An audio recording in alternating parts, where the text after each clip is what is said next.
Laws of reflection का proof on the basis of Huygens wave theory. आज हम लोग रिफ्रैक्शन के लॉ को प्रूफ करेंगे, laws of refraction on the basis of Huygens wave theory. Again reflection कल किया था, रिफ्रैक्शन आज करेंगे, तो वही हमारा नया टॉपिक होगा आज का। आओ करते हैं स्टार्ट। हेडिंग लगा दो।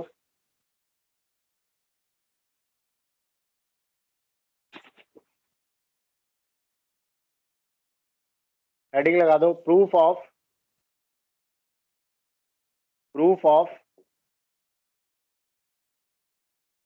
Law of refraction,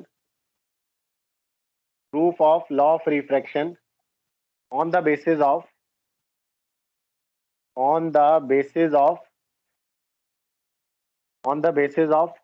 हॉगिन्स wave theory, on the basis of Huygens wave theory. यानी बच्चे ये अपना आज का टॉपिक, हॉगिन्स वेव थ्योरी के बेसिस पर हम लोग लॉ ऑफ रिफ्रैक्शन प्रूफ करेंगे। तो आओ इसको समझते हैं।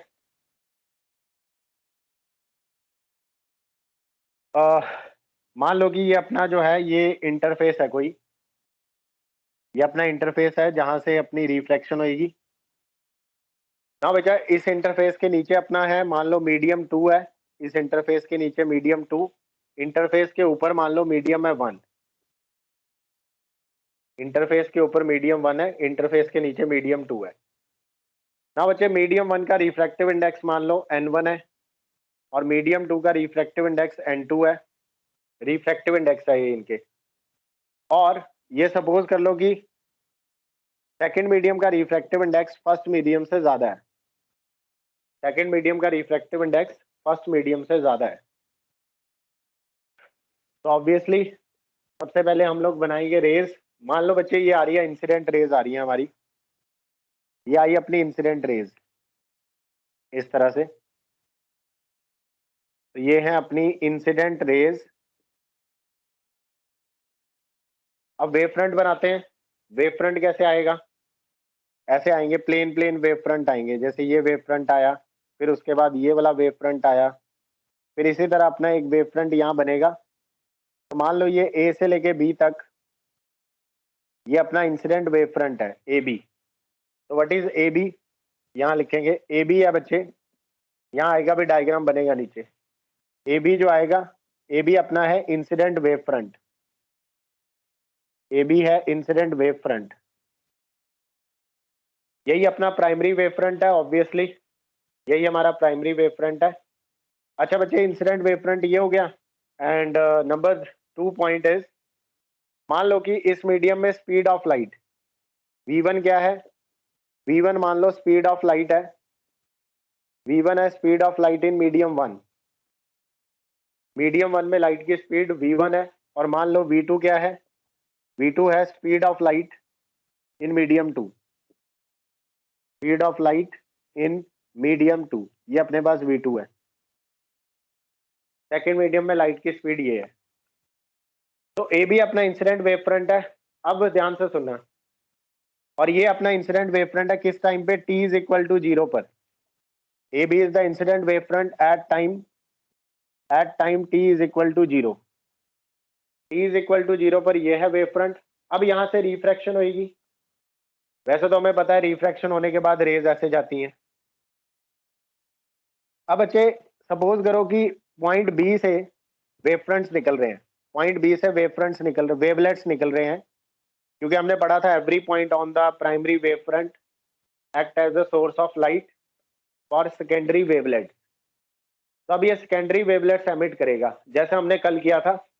तो वो यहाँ पे बना लेते हैं। मान लो एक वेवलेट ये रहा जो बी पॉइंट से निकला, और अगला वेवलेट ये रहा जो बी पॉइंट से निकला, ये हमने बना लिया। तो बच्चे ये है हमारे पास सेकेंडरी वेवलेट, ये अपने पास secondary wavelet at time, after time, secondary wavelet after time is equal to T. T time के बाद अपना ये आ गया सेकेंडरी वेवलेट, कौन से पॉइंट से? बी पॉइंट से, फ्रॉम पॉइंट बी, बी से ये निकला। ऐसे ही बच्चे ए से निकालते हैं, ए से सेकेंडरी वेवलेट्स आएंगे। तो मान लो एक वेवलेट तो ये रहा ए से जो निकला, और ए से अगला वेवलेट बच्चे ये निकला। तो ये वाला अपना हो गया सेकेंडरी वेवलेट,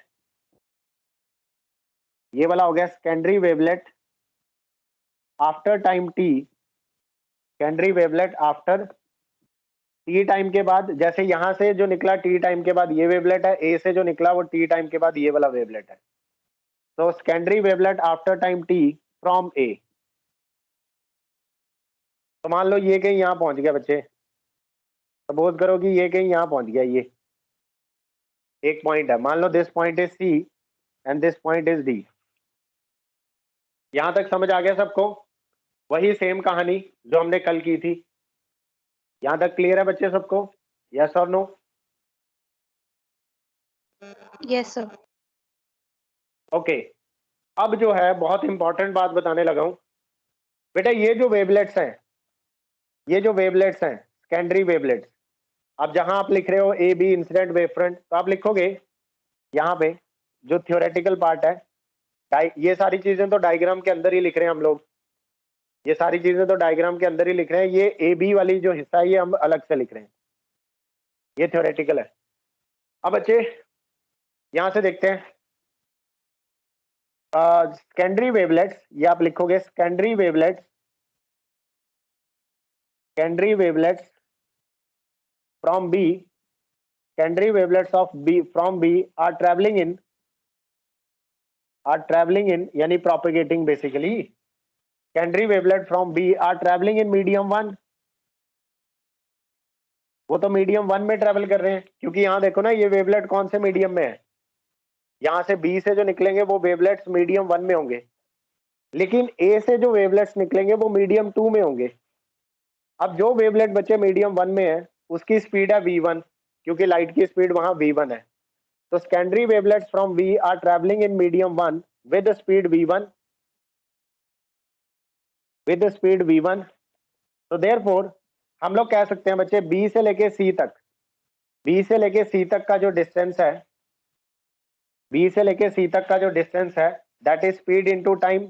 हमने कहा यहां से यहां तक टाइम लगा t और स्पीड है v1, तो ये बन गया बच्चे v1 इंटू टी।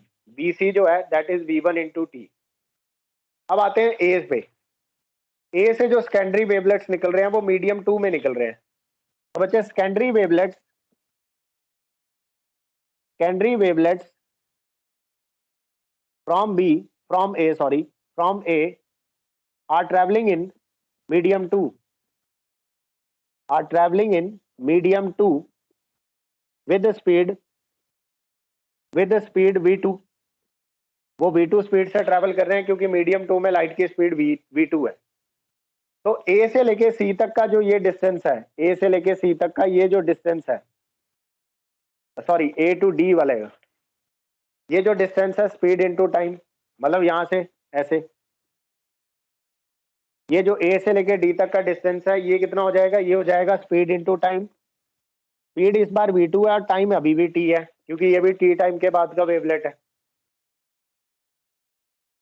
अब क्योंकि अपनी बच्चे v2 की जो वैल्यू है, क्योंकि इसका रिफ्रैक्टिव इंडेक्स ज्यादा है, इसका रिफ्रैक्टिव इंडेक्स ज्यादा है सेकंड मीडियम का, तो बच्चे v2 की वैल्यू v1 से कम है। यहाँ पे एक और चीज लिख लो, v2 is less than v1। अगर रिफ्रैक्टिव इंडेक्स ज्यादा है सेकंड मीडियम का, तो जो मीडियम डेंसर होता है उस मीडियम में लाइट की स्पीड, उस मीडियम में लाइट की स्पीड कम होती है, उस मीडियम में बच्चे लाइट की स्पीड कम होती है।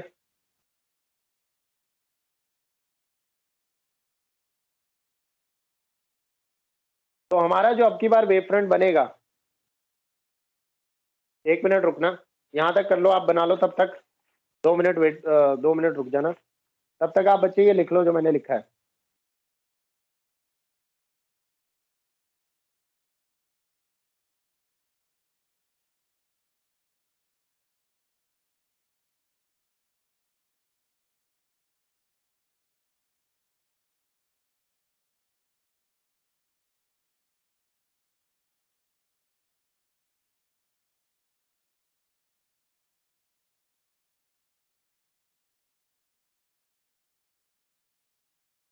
अच्छा, यहाँ तक कोई डाउट है बच्चे किसी को? जितना मैंने अभी तक समझाया, यहाँ तक किसी को कोई डाउट है? बताओ मुझे। No, clear sir. है? ओके, तो बेटा ये जो है यहाँ से लेके यहाँ तक की लेंथ ये बन गई अपनी v1 इंटू टी, और ये वाली जो लेंथ है a से लेके d तक ये बन गई v2, ये वाली जो लेंथ है अपनी ये बन गई v2 इंटू टी, ये वाली बन गई v2 इंटू टी। नाउ जो अपना रिफ्लेक्टेड रिफ्रैक्टेड वेव फ्रंट है वो है कॉमन टेंजेंट। जैसे एक वेवलेट ये रहा, एक वेवलेट ये रहा, इनका कॉमन टेंजेंट बच्चे ये आया CD। तो CD हमारा है रिफ्रैक्टेड वेव फ्रंट। तो उसके बाद मैं यहां लिख रहा हूं, इसके बाद अकॉर्डिंग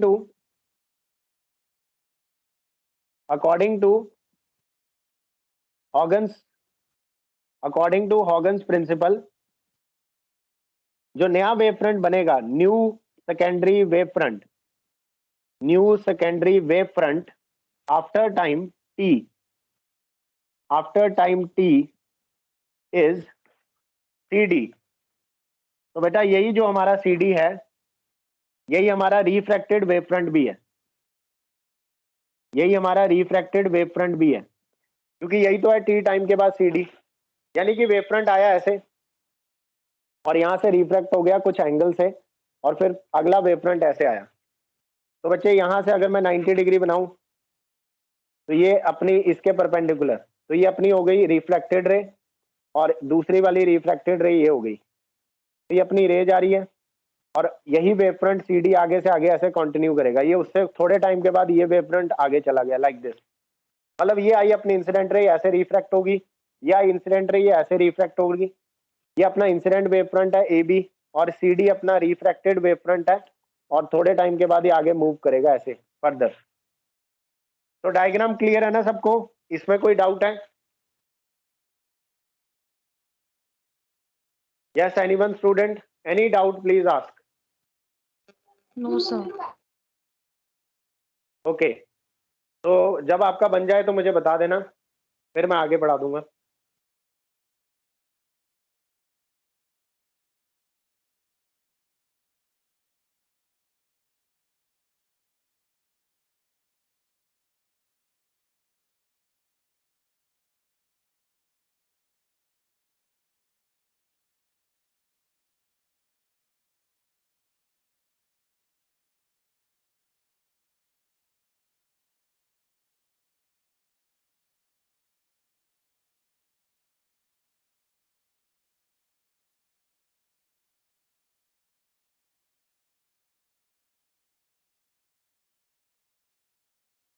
ध्यान रखना बच्चे, ये अपना वेव फ्रंट है, ये भी वेव फ्रंट है, ये भी वेव फ्रंट है अलग अलग टाइम पे, और AB भी वेव फ्रंट है।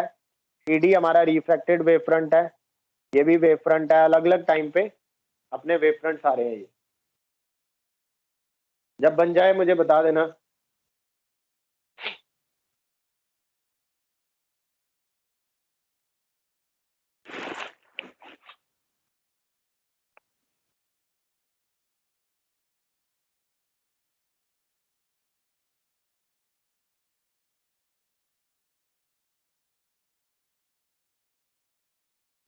Done sir.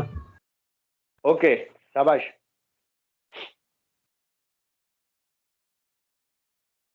हाँ बेटा, अभी इस डायग्राम में थोड़ा सा और करेंगे हम लोग। ये सारा जो आपने लिखा हुआ है ये तो लिखा ही रहने दो।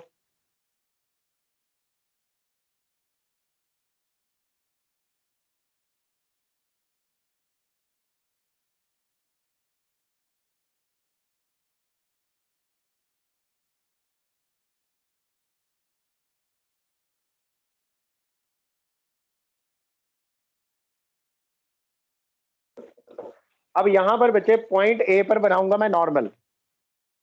पॉइंट A पर एक नॉर्मल बनाना है, ये बनाया नॉर्मल N1। अब इंसिडेंट रे जो नॉर्मल के साथ यह एंगल बनाएगी, that is angle of incidence, ये बना एंगल I, जैसे हमने लास्ट टाइम किया था। तो बेटा इंसिडेंट वेव फ्रंट जो इंटरफेस के साथ एंगल बनाएगा वो भी एंगल I होगा। मतलब अगर ये वाला एंगल I है ना नॉर्मल और इंसिडेंट रे के बीच में, तो इंसिडेंट वेव फ्रंट और सरफेस के बीच में यानी इंटरफेस के बीच में भी एंगल I होगा। ये मैंने कल बताया था। नॉर्मल को 90 डिग्री रोटेट करो, नॉर्मल को 90 डिग्री रोटेट करो, आप इंटरफेस पे आ जाओगे। इंसिडेंट रे को 90 डिग्री रोटेट करो, आप वेव फ्रंट पे आ जाओगे। तो अगर इंसिडेंट और नॉर्मल के बीच में एंगल आई है तो वेव फ्रंट और सरफेस के बीच में भी एंगल आई होगा। ऐसे समझो हमने बस इसको, ये लाइन और ये लाइन को ऐसे हमने 90 डिग्री घुमा दिया और कुछ नहीं किया। ऐसे लाइन थी, ये लाइनें थी हमारी, आई इनके बीच का एंगल है, ऐसे घुमा दिया तो अभी भी तो आई है। तो if this is I, this is also I. Similarly बेटा, अगर हम पॉइंट सी पे एक नॉर्मल ड्रॉ करें, पॉइंट सी के ऊपर, यहाँ पर ये हमने बनाया N2 normal at point B C, sorry. तो बेटा यहाँ पर रिफ्रैक्टेड रे के साथ जो ये एंगल बन रहा है, नॉर्मल, नॉर्मल का एंगल विद द रिफ्रैक्टेड रे, ये एंगल अपना एंगल ऑफ रिफ्रैक्शन। और इसी तरह से रिफ्रैक्टेड वेव फ्रंट जो एंगल बनाएगा ये वाला सरफेस के साथ, ये बनेगा एंगल आर। तो बच्चे इसको जरा ध्यान से मार्क कर लो अपने उसमें डायग्राम में। नॉर्मल बनाओ ए पॉइंट पर N1, नॉर्मल बनाओ सी पॉइंट पर N2, और एंगल आई और एंगल आर मार्क कर लो। तो अपने क्या है, एंगल आई जो है बच्चे, एंगल आई ये है angle between, this is angle between incident wave front, this is angle between incident wave front end interface. और बच्चे आर क्या है, it is angle between refracted wave front, angle between refracted wave front end interface. तो जो अपने अपने diagram में mark किए हैं उसके बाद आई और आर को हमने डिफाइन कर दिया। तो ये है अपना एंगल आई जो ए बी बना रहा है इंटरफेस के साथ, और ये है अपना एंगल आर जो सी डी बना रहा है इंटरफेस के साथ। यहां तक क्लियर है बच्चों, कोई डाउट? यहां तक समझ आ गया? Yes, sir. ओके। नाउ अब हम लोग कंसीडर कर रहे हैं इन ट्राइंगल, हम लोग ट्राइंगल बच्चे ले रहे हैं, triangle ABC. In triangle ABC, ABC triangle consider कर रहे हैं, इसको अलग से बना भी लूंगा मैं। अपना एबीसी ट्राइंगल ऐसे है, यहाँ अपना है पॉइंट ए, फिर पॉइंट बी, और यहाँ अपना है पॉइंट सी। तो बच्चे ये वेव फ्रंट है तो ये तो 90 डिग्री एंगल बनाता है, तो ये अपना 90 डिग्री एंगल है, और यहाँ एंगल बन रहा है आई, तो ये वाला अपना एंगल आई है। इस ट्राइंगल ए बी सी से हम लोग निकालेंगे साइन आई की वैल्यू। तो बेटा साइन आई की वैल्यू आएगी perpendicular upon hypotenuse, sign i की वैल्यू आएगी परपेंडिकुलर अपॉन हाइपोटेन्यूज। परपेंडिकुलर है ये बीसी और हाइपोटेन्यूज है एसी। 90 के अपोजिट होता है हाइपोटेन्यूज, 90 डिग्री के अपोजिट होता है हाइपोटेन्यूज, और एंगल के अपोजिट होता है परपेंडिकुलर, एंगल के अपोजिट होता है परपेंडिकुलर। तो साइन आई आएगा perpendicular BC upon hypotenuse AC, BC upon AC. बच्चे बीसी की वैल्यू हम पहले निकाल चुके हैं, it is V1 into T. ये बीसी जो है ये V1 टी के बराबर है। तो साइन आई की वैल्यू अपने पास आ जाएगी इस ट्राइंगल से V1 T divided by AC। अब हम लोग दूसरा ट्राइंगल चूज करेंगे, triangle CDA, triangle CDA। In triangle CDA इसको भी बना लेते हैं अलग से। ये ट्राइंगल अपना कुछ इस तरह से है, यहाँ बच्चे अपना पॉइंट डी है, यहाँ अपना पॉइंट सी है, और यहाँ कहीं अपना पॉइंट ए है। ये अपना वेव फ्रंट है CD, ये एंगल आर बन रहा है यहाँ पे, वेव फ्रंट रे के परपेंडिकुलर है तो ये एंगल 90 डिग्री यहाँ पे। और बच्चे ए से लेके डी तक का जो डिस्टेंस है ये V2T है। ये अपना हो गया ट्राइंगल CDA। इस ट्राइंगल से हम लोग साइन आर निकालेंगे। Sine are is perpendicular upon base. तो बच्चे एंगल के अपोजिट जो होता है वो परपेंडिकुलर है, यानी AD, AD अपना परपेंडिकुलर है, और डिवाइडेड बाय हाइपोटेन्यूज, 90 के अपोजिट होती है हाइपोटेन्यूज, तो हाइपोटेन्यूज है AC। तो P अपॉन H होता है साइन AD अपॉन AC। तो बच्चे AD की वैल्यू है V2 इंटू टी, तो यहाँ से अपने पास साइन आर की वैल्यू आ गई V2T divided by AC।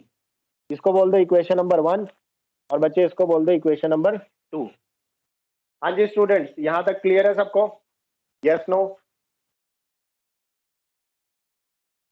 Yes, sir. अब हम लोग क्या करेंगे, डिवाइड करेंगे इक्वेशन 1 को इक्वेशन 2 से।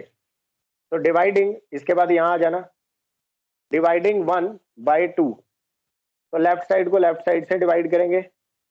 Sign I divided by sine are is equal to, sine i की वैल्यू है हमारे पास v1t डिवाइडेड बाय AC, उसके बाद साइन आर से डिवाइड करेंगे, साइन आर है v2t bye AC, v2t bye AC, तो उल्टा करके लिख दिया क्योंकि डिवीजन में है तो मल्टीप्लाई साइन लगा दिया, तो AC से AC उड़ जाएगा बच्चे, अपने पास आएगा, और T से T भी उड़ जाएगा, T से T भी उड़ जाएगा, तो अपने पास बचेगा sine I by sine are is equal to v1 by v2, sine I by sine are is equal to v1 by v2। तो ये बन गई अपने पास इक्वेशन नंबर 3, थर्ड इक्वेशन आ गई। अब नाउ बेटा, using definition of refractive index, using, हमने रिफ्रैक्टिव इंडेक्स पढ़ा था बहुत शुरू में, using definition of relative refractive index, using definition of relative refractive index in terms of speed, we can say that refractive index of medium 2 with respect to medium 1, second medium का refractive index first के respect में होगा। First medium में light की speed है v1, second medium में light की speed है v2, तो बच्चे v1 अपॉन v2 को लिख सकते हैं refractive index of medium 2 with respect to medium 1। और ये चीज अगर मैं यहाँ पे पुट कर दूं इक्वेशन नंबर 3 में, तो बेटा पुट इन 3, जैसे ही थर्ड इक्वेशन में पुट करूंगा हमारे पास आएगा sine I divided by sine are is equal to refractive index of medium 2 with respect to medium 1। और हमें पता है रिफ्रैक्टिव इंडेक्स क्या होता है, रिफ्रैक्टिव इंडेक्स होता है बच्चे कांस्टेंट, और इसी स्टेटमेंट को हम लोग स्नेल्स लॉ कहते हैं, this is called Snell's law of refraction. तो बच्चे रिफ्रैक्शन का जो स्नेल्स लॉ है वो हमने प्रूफ कर दिया, Snell's law of refraction is proved. Is it clear students? This is how with the help of Huygens wave theory we can prove Yes, sir. Laws of refraction also.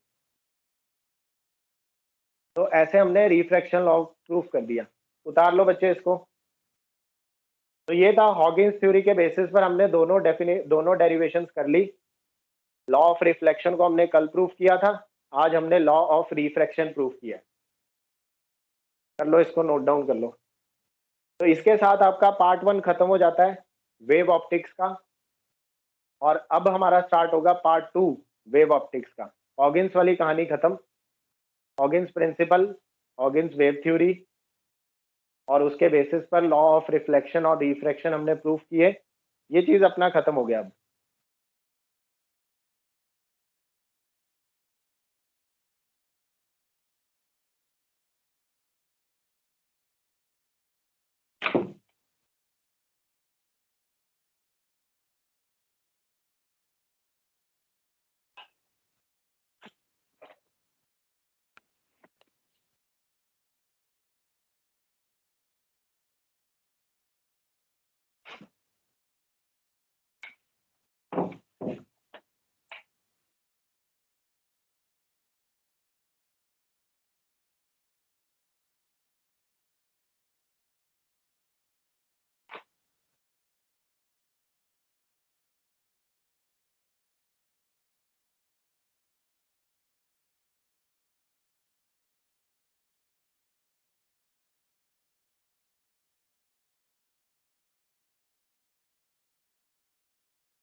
तो बेटा हो जाए तो मुझे बता देना।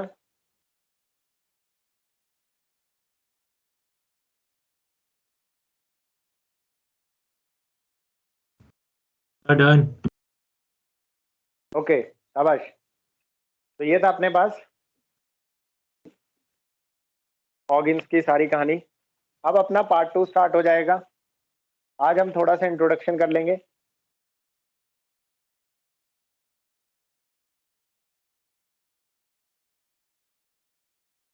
बेटा अब हेडिंग लगा दो, अब हेडिंग लगा दो इंटरफेरेंस बिटवीन लाइट वेव्स। तो अब हमारा टॉपिक स्टार्ट हो गया इंटरफेरेंस ऑफ लाइट, यानी interference between light waves, not ray, waves, interference between light waves.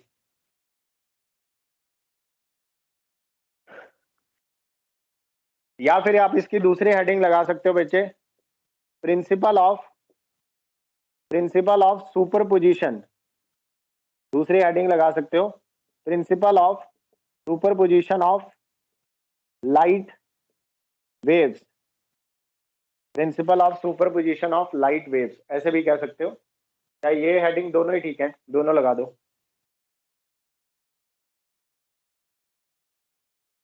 अब बच्चे इसको समझने के लिए आपको जो है, इसको समझने के लिए आपको सबसे पहले तो ये पता होना चाहिए, ये अपने साइड में कुछ लिख लो, आपके काम आएंगी। एक तो हमें पता होनी चाहिए इक्वेशन ऑफ वेव, एक तो आपको वेव की इक्वेशन पता होनी चाहिए, इक्वेशन ऑफ वेव। तो बच्चे एक वेव की इक्वेशन ये होती है, y is equal to a sine omega T plus K X. Plus K X भी हो सकता है, माइनस के एक्स भी हो सकता है, उससे ज्यादा फर्क नहीं पड़ता। तो बच्चे इसे कहते हैं हम इक्वेशन ऑफ वेव। ये आपको पता होनी चाहिए, लर्न होनी चाहिए, क्योंकि ये काम आएंगी। ये साइड में बना लो। अच्छा, यहाँ पे y क्या है बेटा? y है डिस्प्लेसमेंट ऑफ पार्टिकल, y है डिस्प्लेसमेंट ऑफ पार्टिकल। ये मैं पहले भी बता चुका हूं, बट चलो अभी काम आएंगी तो फिर से बता देता हूं। और a है अपने पास एम्पलीट्यूड, a है एम्पलीट्यूड यानी maximum displacement of oscillation. And बेटा ओमेगा आपको पता है it is angular frequency, omega होती है एंगुलर फ्रीक्वेंसी। ओमेगा को आप ऐसे लिख सकते हो 2 pi by time period, 2 pi by T. T तो इंस्टेंट ऑफ टाइम है, जिस इंस्टेंट ऑफ टाइम पे हम लोग देख रहे हैं। बच्चे के क्या होता है? के होता है एंगुलर वेव नंबर, के होता है हमारे पास एंगुलर वेव नंबर। और के का फॉर्मूला होता है 2 pi by lambda, 2 pi divided by wavelength, angular wave number होता है। और इसमें एक्स क्या चीज है? एक्स है बच्चे डिस्प्लेसमेंट ऑफ वेव, एक्स है डिस्प्ले, ध्यान से देखो, वाई है डिस्प्लेसमेंट ऑफ पार्टिकल और एक्स है अपने पास डिस्प्लेसमेंट ऑफ वेव। पार्टिकल का डिस्प्लेसमेंट कैसे? क्योंकि आपको पता है वेव जनरेट कैसे होती है, जब पार्टिकल ऑसिलेट करेगा तब वेव जनरेट होएगी। यही तो कहता है हॉकिंस प्रिंसिपल कि मीडियम के पार्टिकल ऑसिलेट करेंगे तो वेव क्रिएट होएगी। तो उस पार्टिकल का जो डिस्प्लेसमेंट है, कहां से? Displacement of particle from mean position, ऐसे समझो, displacement of particle from mean position, ऐसे लिख लेना। तो बच्चे ये तो हो गया वाई, ए हो गया एम्पलीट्यूड, ये है अपनी इक्वेशन ऑफ वेव। एक आपको ये पता होना चाहिए। दूसरा बच्चे आपको सेकेंड टर्म जो आपको पता होनी चाहिए ये पढ़ने से पहले, दैट इज फेज। फेज के बारे में बहुत बार बता चुका हूं, पर बार बार रिपीट करता रहता हूं। फेज बेटा साइन का जो भी एंगल है, इस इक्वेशन ऑफ वेव के अंदर साइन का जो भी एंगल है, साइन के साथ जो भी एंगल जुड़ा हुआ है उसे फेज कहते हैं। तो फेज क्या है बच्चे? यहाँ पर ये जो omega T plus K x है, इसे हम लोग कहते हैं इज कॉल्ड फेज, इसे फेज कहते हैं। जो वेव की इक्वेशन में जो एंगल जुड़ा होता है साइन के साथ उसे फेज कहते हैं, दैट इज कॉल्ड फेज। और भी चीजें साथ में नोट कर लो, अभी ये टॉपिक स्टार्ट नहीं हुआ, मैं बस प्रिपेयर करा रहा हूं। एक बच्चे आपको पता होनी चाहिए मीनिंग ऑफ सेम फेज, एक आपको पता होना चाहिए meaning of same phase. Same phase का क्या मतलब है? Meaning of same phase means phase difference, यानी फेज एंगल कितना है? 0। Meaning of same phase means phase difference जो है बच्चे वो 0 आएगा। Meaning of same phase means phase difference is 0, that is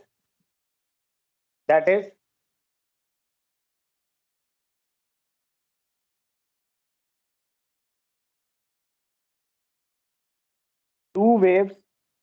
अगर हमारे पास 2 वेव्स हैं और वो सेम फेज में है तो उसका क्या मतलब है?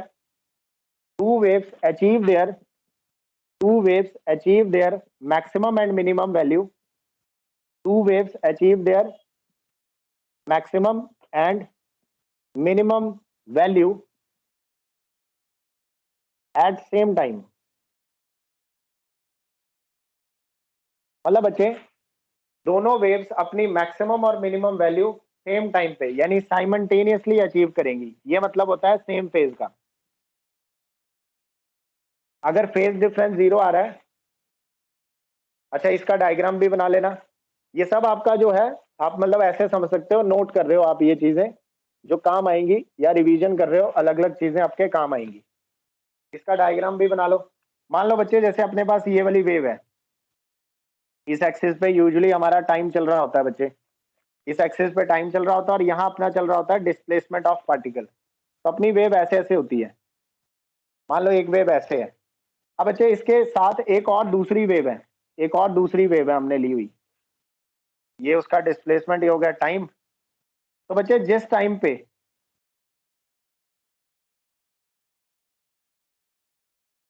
सेम फेज का मतलब है, सेम फेज का मतलब है जिस टाइम पे ये अपनी मैक्सिमम वैल्यू अचीव करेगा और जिस टाइम पे ये अपनी मिनिमम वैल्यू अचीव करेगा, यहाँ बना लो पॉइंट मैक्सिमम और मिनिमम से।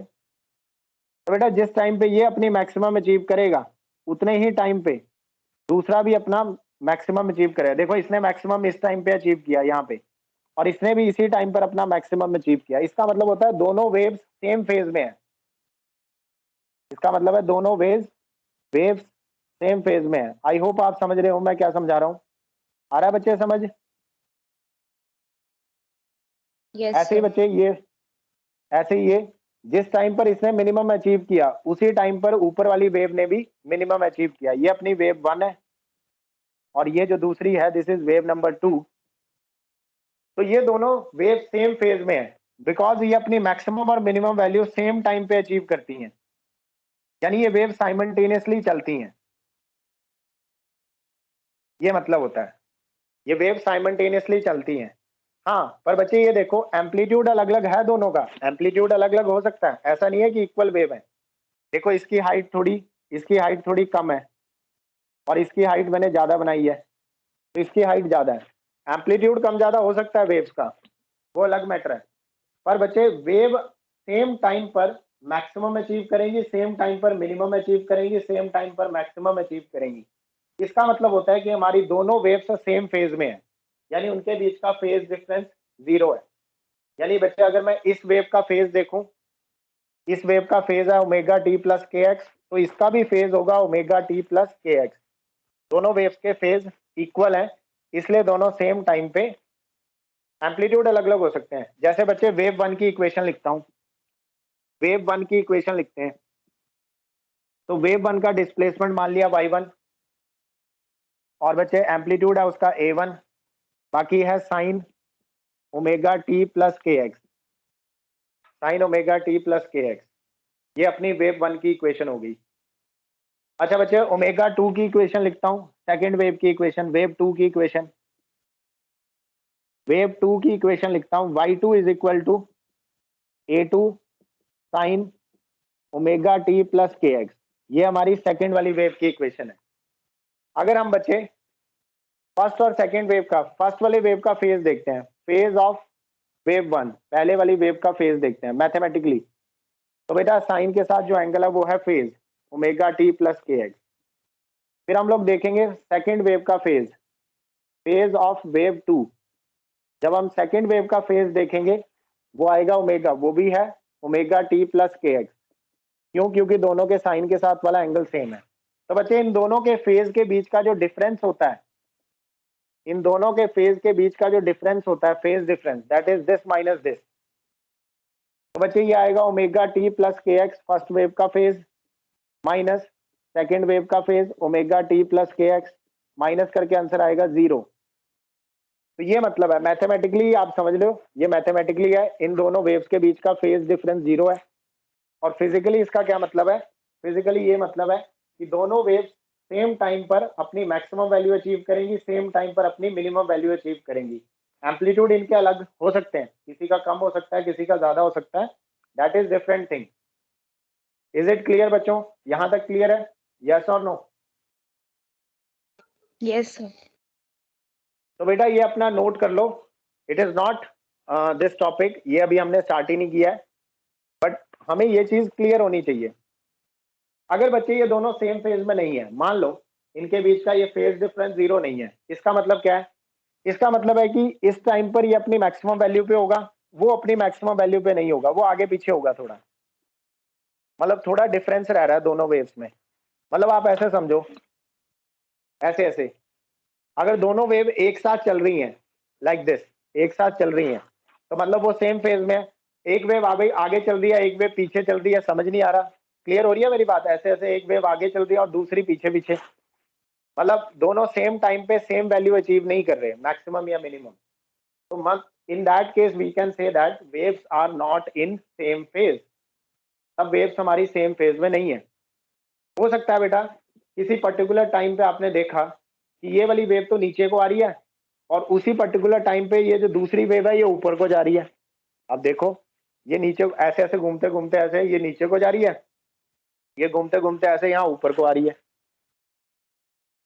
किसी पर्टिकुलर टाइम पे आपने देखा, तो they are not in same phase. ऐसा भी तो हो सकता है, हर बार वेव सेम फेज में थोड़ी होती है। समझ आ रही है मेरी बात आपको? यस और नो? Yes, sir. तो इस चीज का ध्यान रखना है आपने। तो दीज आर सम बेसिक्स। नोट में आप हेडिंग देने की बजाय, मतलब ये तो चलो बाद में पढ़ ही लेंगे, आप ऐसे लिख सकते हो some basics, some important basics हमने कवर किए आज।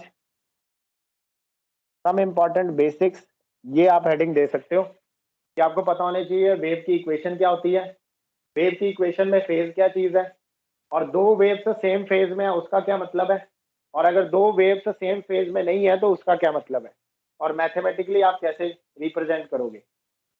तो ये सारी चीजें आप नोट कर लो। These are some basic points, these are some basic points जो मैं एज्यूम कर रहा हूँ कि आपको पता होंगे। जब मैंने लास्ट ईयर, मतलब लास्ट टर्म में, टर्म 1 में आपका ऑल्टरनेटिंग करंट करवाया था, तब भी मैंने इस चीज के बारे में डिस्कस किया था। वहां पर हम लोग लिखे थे current I is equal to I not sine omega T, voltage V is equal to V not sine omega T. चलो बच्चे, वो ऑल्टरनेटिंग करंट और वोल्टेज की इक्वेशन थी। सिमिलर टू दैट अभी हमारे पास वेव की इक्वेशन है, उसमें सिर्फ ये ओमेगा टी आता था, अब हमारा ओमेगा टी के साथ एक टर्म और आ रही है के एक्स। के एक्स टर्म इसलिए आती है, वो हमें डायरेक्शन ऑफ वेव बताती है कि हमारी वेव एक्स डायरेक्शन में ट्रेवल कर रही है। तो बेटा यहाँ तक सबका नोट हो गया, या किसी को कोई डाउट है बच्चे? No,